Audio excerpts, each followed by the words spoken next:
Hello and welcome for another AVM product presentation. Today we have something special. Actually, these are our new turntables, and these are the first turntables that we have ever made in the company's history.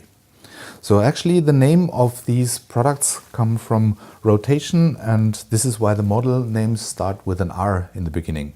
Right in front of me is the R5.3, and there's also a smaller model which I will show you a little bit later, the R2.3. How did we get started? Actually, it started that I planned to build a turntable for the 18th birthday of my son, and then later on over the years it developed into real products. Now 4 years later we have a finished product which I'd like to introduce you today. In front of me now you can see the two models that we have designed. The R5.3, the larger model, and the R2.3, the slightly smaller model. But they have a lot of things in common, which I would like to introduce you in the following.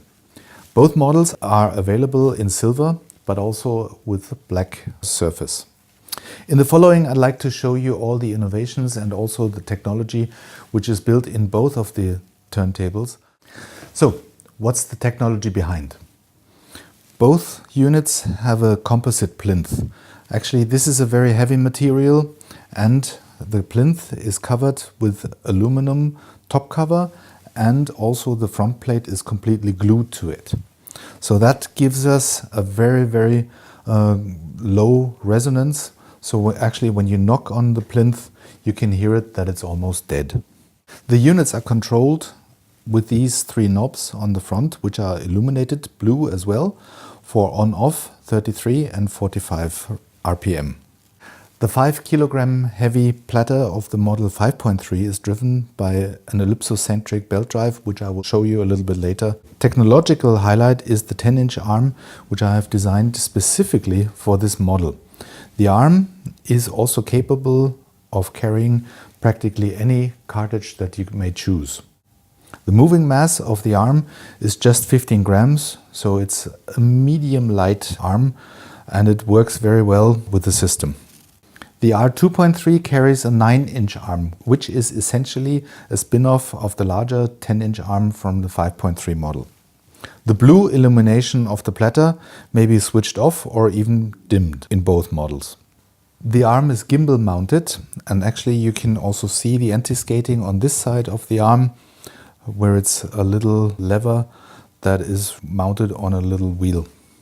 The tone arm lift on this side is also done with an oil damping, so it very subtly puts down the arm onto the groove.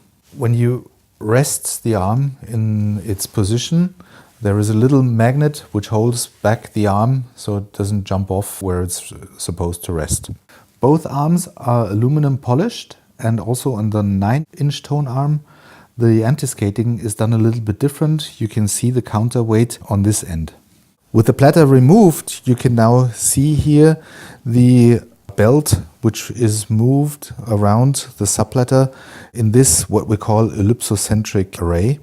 On this side of the platter we have the motor, and the motor is kept as far away as possible from the cartridge to avoid any interference. When the belt moves around the subplatter, this precision aluminum platter which you can see here, on this side you see a pulley. The pulley and the way the belt is now moving, we avoid all tilting moments in the platter axle. Both models are delivered with transparent acrylic dust covers. This special version of the R5.3 we only built upon request. What we do here is we fully chrome the top cover and the front panel. And this leads to very nice and beautiful reflections of the arm, which you can see also from the underside now. Also the platter is reflected twice into the unit. Thank you very much for your kind attention, and please click to our homepage for further information, avm.audio.